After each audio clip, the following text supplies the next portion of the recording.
솔로몬은 지혜와 정직함이 그 가정에 어떤 영향을 주는가를 말씀하고 있습니다.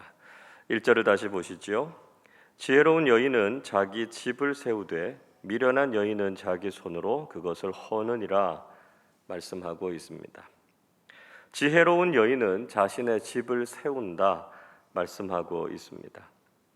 이 말씀은 가정에서 여성들의 역할이 얼마나 대단한가 하는 것을 보여주고 있습니다.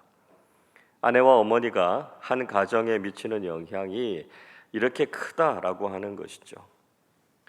믿음의 아내와 현명한 어머니가 결국 한 가정의 운명과 행복을 좌우하는 결정적인 영향을 미친다라고 하는 것을 알아야 한다는 것이죠. 또 정직한 사람의 가정은 흥할 것이다 말씀하고 있습니다. 11절을 보십시오. 악한 자의 집은 망하겠고 정직한 자의 장막은 흥하리라 말씀하고 있습니다. 한 가정에서 여성들만 잘한다고 해서 다 되는 것이 아니라는 것이죠. 물론 1차적으로는 가정에서 여성들이 미치는 영향이 가장 크지만 그 가족들도 역시 가정을 잘 세워나가야 한다는 것입니다. 모든 가족들이 믿음 안에서 바르게 서야 하고요. 죄를 떠나서 하나님 앞에서 정직하게 살아야 한다 하는 것을 말씀하고 있습니다. 그리고 역시 지혜는 말과 깊은 연관이 있다 하는 것을 다시 강조하고 있습니다. 3절 말씀 보십시오. 미련한 자는 교만하여 입으로 매를 자청하고 지혜로운 자의 입술은 자기를 보전하느니라 말씀하고 있습니다. 미련한 사람은 교만해서 입으로 매를 번다 이렇게 말씀하고 있습니다. 차라리 말을 하지 않았다면 본전은 됐을 텐데요. 괜히 쓸데없는 말을 해서 오히려 손해를 보는 사람들이 많이 있다는 것입니다. 그러나 지혜로운 사람은 자신의 말로 자신을 지킨다는 것이죠. 특별히 믿음의 사람들은 진실한 말과 진리의 말씀을 입에 담아야 한다는 것입니다. 5절이 이렇게 말씀합니다. 신실한 증인은 거짓말을 아니하여도 거짓 증인은 거짓말을 뱉느니라 말씀합니다. 우리는 믿음의 사람으로서 이 거짓말의 문제에 대해서 주의해야 한다는 것이죠. 지금도 우리 사회가 거짓말로 인해서 홍역을 앓고 있지 않습니까? 우리는 하나님과 사람들 앞에서 정직하고 진실한 사람들이 되어야 한다는 것입니다. 자, 본문에는 또 하나 재미있는 말씀이 나오죠. 4절을 보십시오. 소가 없으면 구유는 깨끗하려니와 소의 힘으로 얻는 것이 많으니라 말씀하고 있습니다. 말 그대로 소가 없으면 귀찮거나 수고할 만한 일이 없다는 것이죠. 그러나 소가 없기 때문에 소의 힘으로 얻을 수 있는 유익도 얻지 못한다 하는 것입니다. 즉 우리가 원하는 것을 얻기 위해서는 그에 대한 대가를 치러야 한다라고 하는 것입니다. 우리는 성실함과 정직한 수고의 대가로 삶을 살아야 한다는 것이죠. 그러나 요즘 일부의 사람들은 수고하지 않고 거저 무엇인가를 얻으려고 하는 사람들이 있다는 것입니다. 이런 잘못된 삶의 태도가 사회적인 문제와 범죄를 낳기도 한다는 것이죠. 솔로몬은 미련한 사람을 멀리하라 거듭거듭해서 충고하고 있습니다. 7절 말씀 우리 같이 한번 읽어보겠습니다. 너는 미련한 자의 앞을 떠나라 그 입술에 지식 있음을 보지 못함이니라. 그럼 미련한 자를 떠나라 이렇게 권면하고 있습니다. 왜냐하면 그의 말에는 지식이 없기 때문이다 이렇게 말씀하고 있죠. 지식이라고 하는 히브리어 단어 다아트라고 하는 말은 인격적이고 본질적인 지식, 또 기술적인 지식, 또 분별력이나 도덕적인 인식, 전반적인 지식에 대한 것을 다 의미하고 있습니다. 그러니까 미련한 사람은요, 전반적인 모든 면에서 지식을 하나도 가지고 있지 않은 사람이다 이렇게 말하고 있습니다. 미련한 사람을 가까이 하고 그런 사람들과 교제하게 되면 결국 우리도 참된 지식을 얻지 못하고 세상을 바르게 살아갈 수 없다는 것입니다. 자, 그러면 지혜로운 사람이 정말 알아야 할 것은 무엇일까요? 8절은 이렇게 말씀합니다. 슬기로운 자의 지혜는 자기의 길을 아는 것이라도 미련한 자의 어리석음은 속이는 것이니라 말씀하고 있습니다. 진정한 지혜는 과거, 현재, 미래를 총망라하는 자기 인생의 여정을 아는 것이다. 이렇게 말씀하고 있습니다. 내가 어떤 삶의 길을 걸어가야 할 것인지를 아는 것만큼 지혜로운 인생이 없다는 것이죠.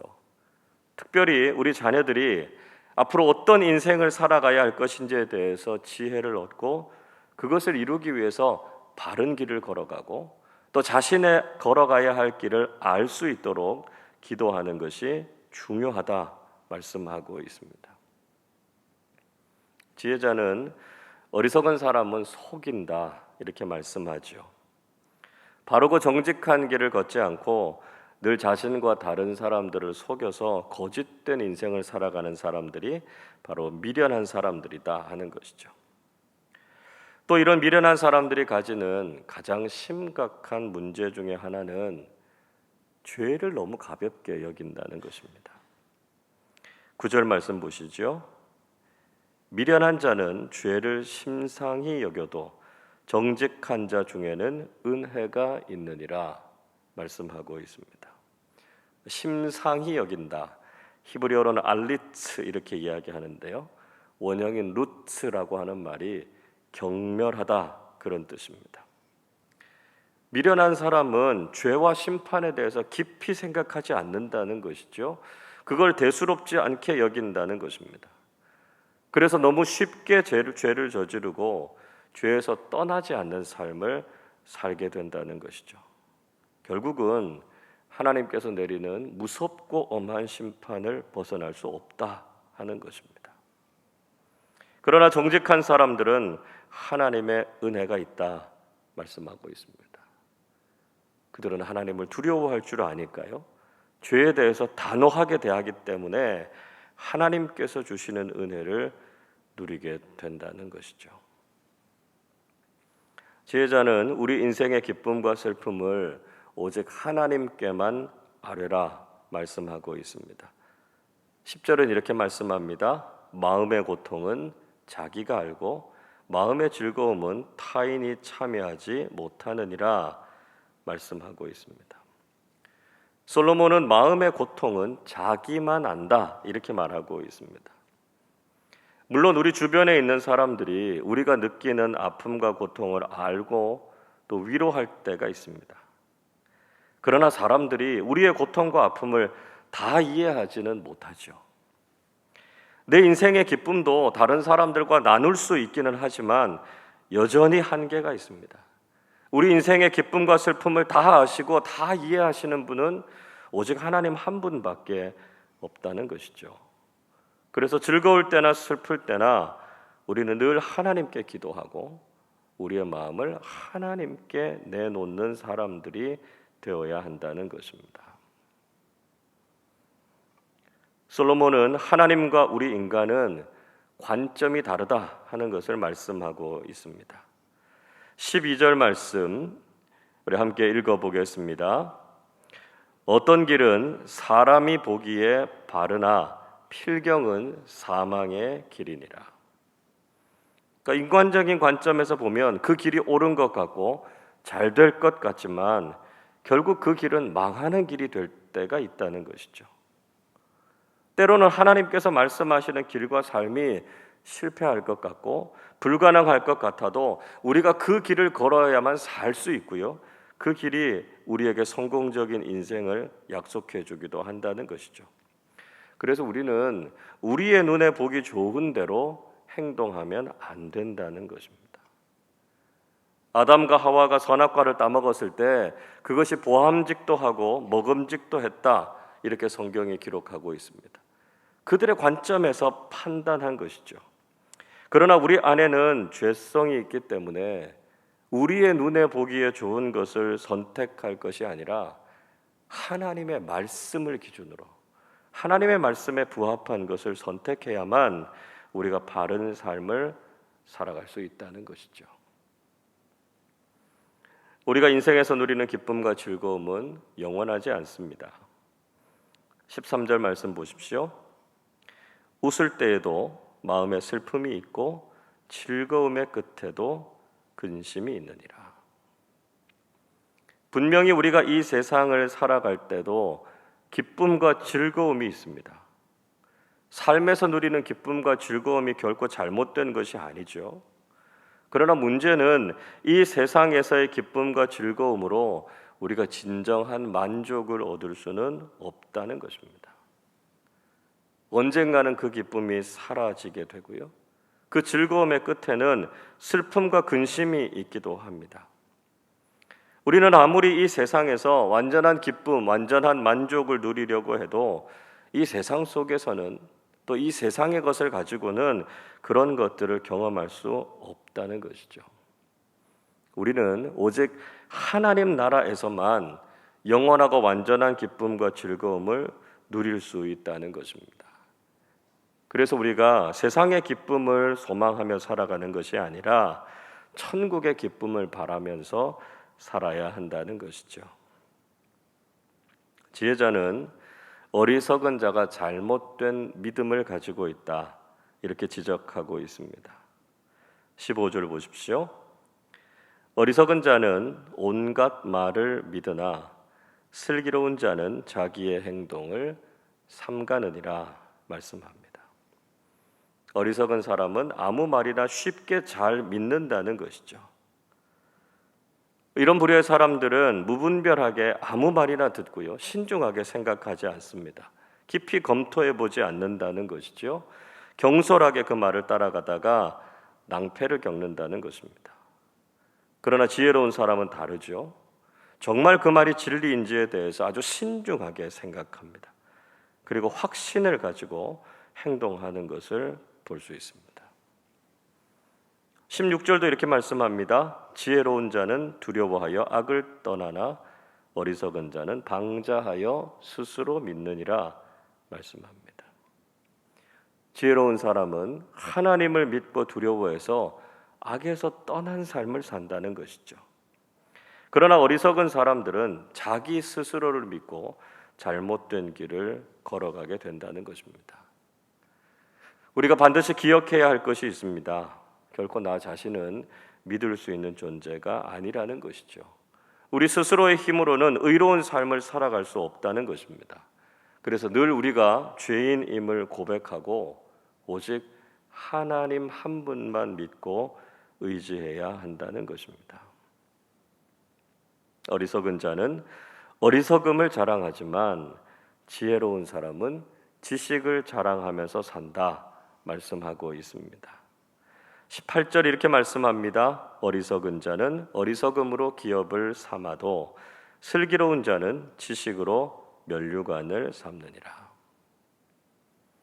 어리석은 사람들은 그 어리석음이 자신의 인생을 망치는 것을 모르고 오히려 그런 미련함을 자랑하면서 즐긴다는 것이죠. 우리 주변에서도 하나님을 알지 못하고 어리석은 삶을 살아가는 것을 자랑처럼 말하는 사람들이 있지 않습니까? 그러나 지혜로운 사람들은 하나님을 아는 지식을 자랑한다는 것이죠. 자신의 인생 속에서 하나님의 뜻을 깨닫고 그 말씀에 순종해서 사는 것을 진정한 기쁨과 자랑으로 여긴다는 것입니다.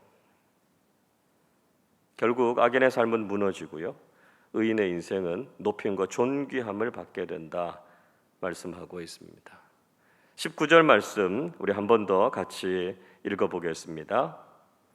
악인은 선인 앞에 엎드리고 불의한 자는 의인의 문에 엎드리느니라.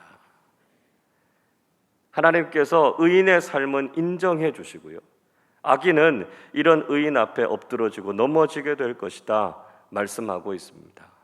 악인의 삶은 몰락하게 되고 의인의 인생은 존귀함을 누리게 된다는 것이죠.